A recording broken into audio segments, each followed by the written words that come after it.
다음으로 현대자동차에 대한 플레이그라운드 관련 직권남용 강요 부분입니다.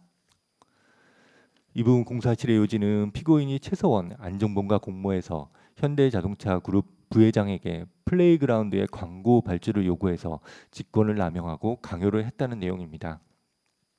먼저 플레이그라운드가 어떤 회사인지 관해서 살펴보겠습니다. 최서원은 플레이그라운드를 자신이 설립한 것이 아니라고 주장을 했습니다. 하지만 최서원을 제외한 플레이그라운드 관계자들은 최서원이 플레이그라운드의 설립 자본금, 그다음에 운영비를 모두 부담했고 회사 이름, 그다음에 이사진도 모두 정하고 임명했으며 최서원이 파견한 재무이사를 통해 플레이그라운드의 인사, 재무 관련 사항 등을 보고받고 그다음에 대표이사와 이사들로부터 플레이그라운드 사업의 진행 상황을 보고받았다고 그렇게 일치해서 직원들이 진술을 하고 있습니다. 이러한 진술에 비춰보면 최서원이 플레이그라운드의 설립은 물론 운영까지도 직접 주도한 사실을 충분히 인정할 수 있다고 판단됩니다. 안종범 경제수석은 2016년 2월 15일 대통령인 피고인과의 단독 면담을 마치고 돌아가는 현대차그룹 김용환 부회장에게 플레이그라운드의 회사 소개 자료를 건네면서 플레이그라운드의 현대차 광고를 발주해달라고 그렇게 요구를 했습니다. 안종범으로부터 광고 발주를 요구받은 김용환 부회장은 즉시 부하 직원들에게 플레이그라운드가 광고를 할 수 있게 해보라고 지시했고 이에 부하 직원들은 플레이그라운드에 먼저 연락을 해서 광고 발주 협상을 진행했으며 이미 광고 발주가 확정된 다른 광고 회사가 있었습니다. 근데 그런 다른 광고 회사에게 빠져달라고 양해를 구하면서까지 그 광고 회사 대신 플레이그라운드에 광고를 발주하기까지 했습니다. 여기에 경제수석의 지시라 이를 거절하기 어려웠다는 현대차 그룹 관계자들의 진술과 그다음에 대통령 경제수석이 대기업에 대해서 가지는 막강한 권한까지 고려해 보면 현대차 그룹이 플레이그라운드에 광고를 발주한 것은 그 요구를 거절할 경우 어떤 불이익이 있을지도 모른다는 그런 두려움에서 발주한 것으로 피고인과 안종범의 광고 발주 요구 행위는 강요죄에서의 협박에 해당한다고 보기 충분하다고 판단됩니다. 한편 피고인은 플레이그라운드라는 회사가 최서원과 관련이 있는 회사라는 사실을 알지 못했다 이렇게 진술을 했습니다. 그러나 안종범은 현대차그룹 부회장에게 플레이그라운드라는 회사 소개 자료를 건네면서 광고 발주를 부탁했는데 그때 건네졌던 그 회사 소개 자료는 그 직전에 최서원이 플레이그라운드에 직원을 시켜서 만든 것이었습니다.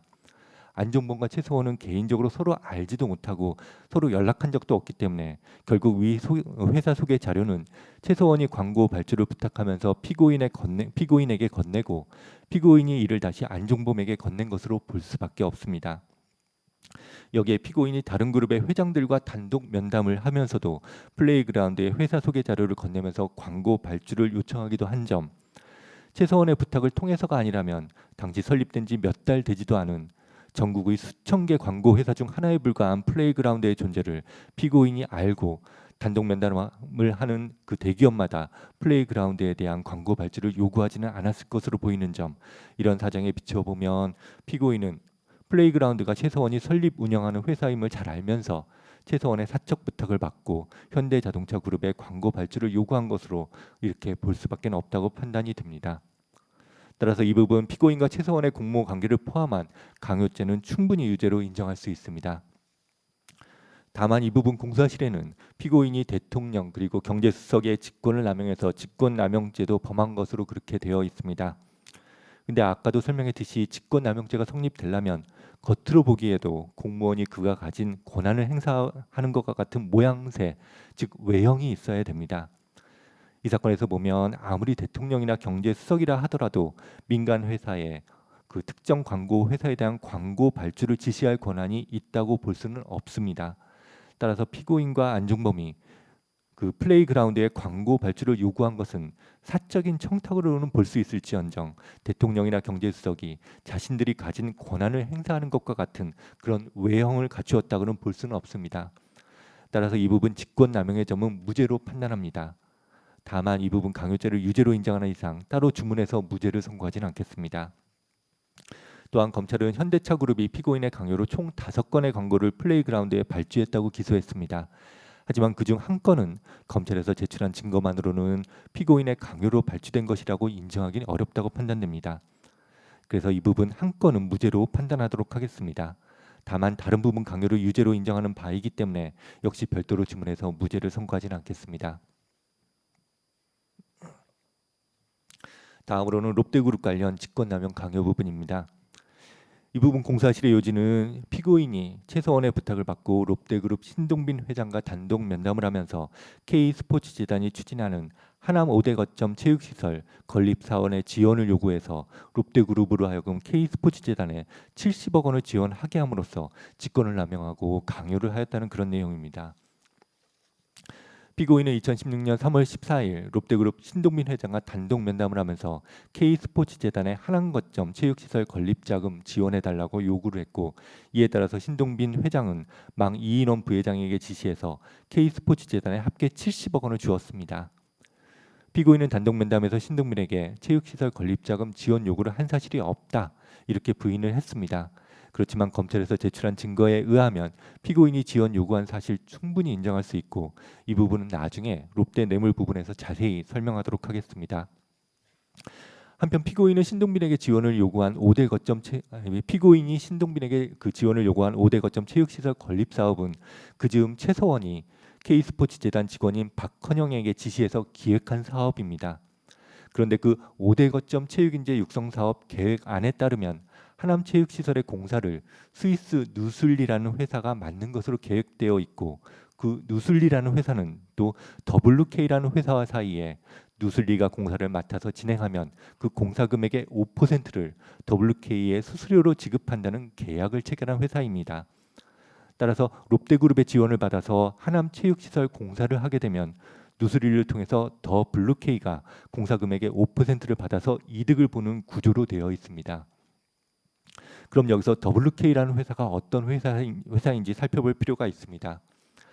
WK의 대표이사와 직원들은 수사기관과 이 법정에서 최서원이 WK의 대표이사를 면접 본 다음에 직접 선정했고, WK의 설립 자본금도 최서원이 전액 부담했으며 WK의 업무와 관련된 회의를 주재하고 지시를 하는 등 최서원이 WK의 설립과 운영을 주도했다고 일치해서 진술을 했습니다.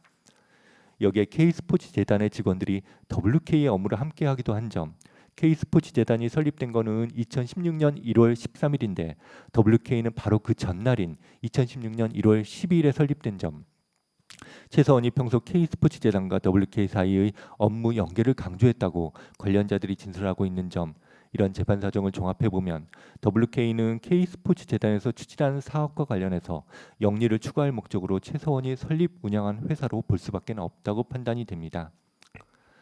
한편 피고인은 WK가 최서원과 관련이 있는 회사인지 몰랐다 이런 내용으로 검찰에서 진술을 했습니다. 하지만 청와대 교문수석이었던 김상률은 WK가 설립된 지 며칠 지나지 않은 때 피고인이 갑자기 불러서 WK라는 회사가 있는데 그 대표이사를 한번 만나보라고 하면서 대표이사의 이름과 전화번호를 대통령 피고인이 알려주었다고 진술했습니다. 아까도 얘기했지만 WK 대표이사는 최서원이 며칠 전에 직접 면접을 보고 뽑은 사람입니다. 그리고 아까 설명했듯이 WK하고 누슬리사는 5% 수수료를 받기로 하는 계약을 체결했습니다. 근데 경제수석인 안종범은 대통령인 피고인이 자신을 불러서 그 계약 체결 자리에 나가보라고 지시했다고 진술을 했습니다. 그 다음에 안종범은 실제 누슬리와 WK 계약 체결 자리에 참석을 했는데, 당시 WK 직원들은 그 전에 미리 안종범 수석이 계약 체결 자리에 올 거라고 최서원이 자신들에게 말해주었다고 진술을 했습니다. 그 밖에도 뒤에서 설명하는 바와 같이 피고인이 직접 또는 안종범을 통해서 포스코그룹이나 GKL의 WK와 에이전트 계약 체결 등을 하라고 요구한 점, 이런 재반 사정을 종합해 보면 피고인은 최서원과의 의사 연락을 통해 WK가 최서원이 설립 운영하는 회사임을 잘 알고 있었다고 볼 수밖에 없다고 판단이 됩니다. 이러한 사정에다가 K스포츠재단 직원들은 피고인과 신동빈이 단독 면담을 할 무렵 최서원으로부터 롯데와 이야기가 다 되었으니 롯데를 만나서 지원을 요청하라 이런 지시를 받았다고 일치하여 진술하고 있는 점, 이런 재반 사정을 더해보면 피고인이 최서원의 부탁을 받고 신동빈에게 5대 거점 체육시설 건립자금 지원을 요구한 것으로 충분히 인정할 수 있다고 판단됩니다.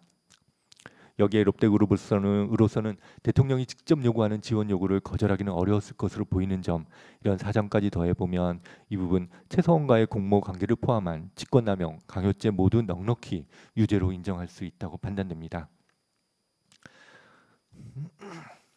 다음으로는 포스코그룹 관련 직권남용 강요 부분입니다. 이분 공사실의 요지는 피고인이 최서원 등과 공모해서 포스코 그룹의 스포츠 팀을 창단하고 최서원이 운영하는 WK와 매니지먼트 계약을 체결하는 내용의 합의를 하도록 직권을 남용해서 강요했다는 그런 내용입니다. 피고인은 2016년 2월 22일 포스코 그룹 권오준 회장과 단독 면담을 하는 자리에서 권오준 회장에게 포스코에서 배드민턴 팀을 창단해주면 좋겠다. WK가 거기에 자문해줄 수 있을 것이다. 이런 취지로 요구를 했습니다. 피고인은 그런 요구를 한 사실이 없다고 그렇게 부인을 하고 있습니다. 하지만 권오준 회장도 피고인과 단독 면담을 할 때 피고인이 배드민턴 팀 단 창단의 필요성에 관해서 이야기했다고 진술을 했습니다. 그 다음에 안정범 수석도 그 단독 면담 후 피고인이 자신을 불러서 포스코에서 스포츠단을 개편하는데 K스포츠재단이 자문을 해줄 거라고 말해놨으니까 한번 확인해보라고 했다고 진술했고, 안종범의 수첩, 업무 수첩에도 그 단독 면담 당일 부분에 포스코, WK, 배드민턴 팀 창단 계획서라고 기재가 되어 있습니다. 여기에 WK 이사의 대표이사 연락처가 단독 면담 직후 포스코 그룹 측에 전달된 사실이 확인이 됩니다. 그런데 WK를 운영하던 최서원과 긴밀히 연락하던 피고인을 통해서가 아니라면 그 WK 대표이사 연락처가 포스코 그룹에 전달된 방법이 없었을 것으로 보이는 점, 이런 점을 종합해 보면 피고인이 권오준 회장에게 배드민턴 팀 창단 그리고 WK와의 매니지먼트 계약 체결을 요구한 것으로 볼 수밖에 없다고 판단이 됩니다. 피고인의 요구를 받은 포스코 그룹 권오준 회장은 부하 직원에게 WK 대표이사 연락처를 주면서 협상을 지시했고, 결국 2016년 5월 중순경 WK와 사이에 포스코 그룹에서 펜싱 팀을 창단하고 그 매니지먼트를 WK에 맡기기로 하는 내용의 합의가 이루어졌습니다. 포스코 그룹과 같은 대기업의 경우 대통령의 지시나 요구를 거절하기는 현실적으로 힘들었을 것으로 보이는 점, 피고인이 WK를 설립 운영하는 최서원의 부탁을 받고 포스코 그룹의 스포츠팀 창단과 WK와의 매니지먼트 계약 체결을 요구한 것으로 볼 수밖에 없다고 판단되는 점, 이런 재반 사정을 종합해 보면 피고인이 그와 같은 요구를 한 것은 최서원과 공모하여 대통령으로서의 직권을 남용하고 포스코 그룹 측을 강요한 것으로 보기 충분하다고 판단됩니다. 따라서 이 부분 포스코 그룹 관련 직권남용 강요 부분도 모두 유죄로 판단하도록 하겠습니다. 다음으로는 KT 관련 직권남용 강요 부분에 관해서 보겠습니다. 이 부분 공사실의 요지는 피고인이 최서원 안정범과 공모해서 KT 회장 황창규 등에게 이모 씨, 신모 씨의 채용 및 보직 변경, 그리고 플레이그라운드를 광고 대행사로 선정하라는 등의 요구를 하여 직권을 남용하고 강요를 했다는 내용입니다. 이모 씨, 신모 씨의 채용을 알아보라고 안종범 경제수석에게 지시한 사실이 있다는 점은 피고인 스스로도 인정을 하고 있습니다. 다만 플레이그라운드의 광고 대행사 선정을 요구하도록 안종범에게 지시한 사실은 없다고 부인을 하고 있습니다. 그렇지만 KT 황창규 회장은 안종범이 자신에게 전화를 걸어와서 대통령 관심 사항인데 플레이그라운드를 광고회사로 선정해주면 좋겠다는 말을 했다고 명확히 진술했습니다. 또한 앞서 본 바와 같이 플레이그라운드가 최서원이 설립 운영하는 회사임을 알고 있던 피고인의 지시가 아니었다면 플레이그라운드나 최서원과 아무런 관련이 없는 안종범이 황창규에게 플레이그라운드의 광고 대행사 선정을 요구할 이유가 하등의 이유가 없다고 판단됩니다. 이런 재반 사정을 종합해 보면 피고인이 안종범을 통해서 황창규 회장에게 플레이그라운드의 광고 대행사 선정을 요구한 사실도 넉넉히 인정할 수 있다고 판단됩니다. 안정범을 통해서 피고인의 요구를 전달받은 KT는 정기 인사 시기가 아님에도 불구하고 이모 씨, 신모 씨를 각 채용했고 이모 씨를 채용하기 위해서 새로운 부서를 만들기까지 했습니다. 그다음에 플레이그라운드의 경우 광고 제작 실적이 부족해서 광고 대행사로 선정을 할 수가 없게 되자 기존의 응모 기준까지 변경을 해주면서 플레이그라운드를 광고 대행사로 선정을 했습니다.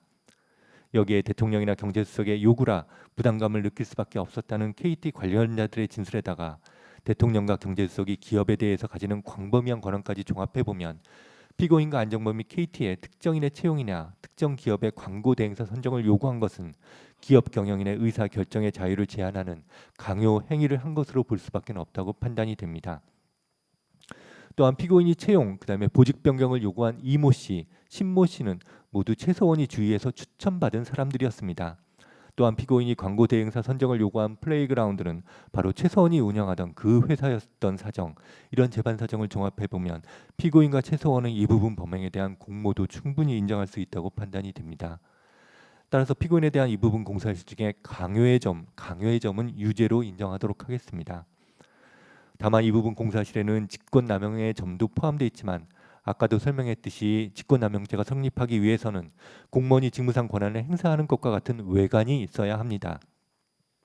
이 부분에서 피고인과 안종범이 사기업체에 대해서 특정 개인의 채용, 보직 변경, 특정 기업의 광고 대행사 선정을 요구했는데 아무리 대통령이나 경제수석이라 하더라도 일반 사기업체에 그런 요구를 할 직무상 권한은 없다고 판단됩니다. 따라서 이 부분은 직권남용 공사실은 무죄로 판단하도록 하겠습니다. 다만 함께 있는 강요죄를 유죄로 인정한 이상 주문에서 따로 무죄를 선고하지는 않습니다. 다음으로는 그랜드 코리아 레저, 약자로 GKL이라고 하겠습니다. GKL 관련 직권남용 강요 부분에 대해서 봅니다. 이 부분 공사실의 요지는 피고인이 최서원, 안종범 그리고 문체부 제2차관인 김종가 공모해서 직권을 남용해서 GKL로 하여금 스포츠팀을 창단하고 또 WK와 에이전트 계약을 체결하도록 강요했다는 겁니다. 경제수석인 안종범은 수사기관과 이 법정에서 피고인이 자신에게 GKL이 스포츠단을 운영하고자 하는 것 같은데 GKL과 WK라는 회사 대표를 연결해줘라 이렇게 대통령인 피고인이 자신에게 지시했다고 일관되게 진술을 했습니다. 또한 GKL 대표이사는 이 법정에 나와서 안종범이 자신에게 전화해서 WK라는 스포츠 매니지먼트 회사가 있는데 GKL에서 스포츠팀을 창단해서 WK와 같이 운영해봐라 이렇게 말했다고 진술을 했습니다. 그에 따라 WK와 GKL 사이에 매니지먼트 계약 협상이 진행되었고 그 와중에 최소원의 지시를 받은 김종 문체부 차관까지 끼어들어서 GKL의 계약 체결을 독려했습니다. 결국 2016년 5월 11일 WK와 GKL 사이에는 GKL이 장애인 펜싱팀을 창단하고 WK가 그 선수에 대한 에이전트로서의 권한을 갖는 계약이 체결됐습니다. GKL은 그 계약에 따라 선수 3명에게 합계 6천만 원의 계약금을 지급했고 그중 절반인 3천만 원은 최서원이 운영하는 WK가 가져갔습니다. 여기에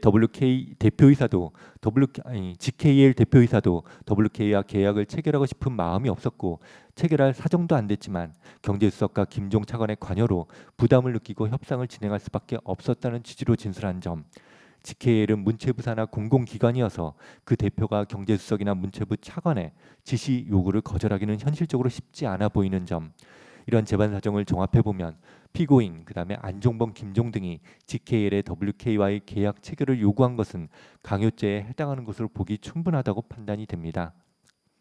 한편 김종 차관은 GKL과 WK 사이의 협상이 중간에 지지부진해지자 최소원이 자신에게 GKL이 선수단을 창단해 줘야 되는 거 아니냐, WK를 도와줘야 되지 않냐, 차관이 한번 해결해봐라 라고 말했다고 진술을 했습니다. 또한 앞서 설명한 바와 같이 피고인도 WK가 최소원이 운영하는 회사임을 잘 알고 있었고 피고인도 WK가 잘 알고 있었고 최소원의 요청 내지 부탁으로 GKL의 WK와의 매니지먼트 계약 체결을 요구한 것으로 볼 수밖에 없는 점, 이런 사정을 종합해 보면 피고인과 최소원 사이의 공모관계 그리고 피고인이 대통령으로서의 직권을 위법부당하게 사용하여 남용한 사실도 넉넉히 인정할 수 있다고 판단됩니다. 따라서 이 부분 GKL 관련 직권남용 강요 부분 공사실 역시 모두 유죄로 인정하도록 하겠습니다.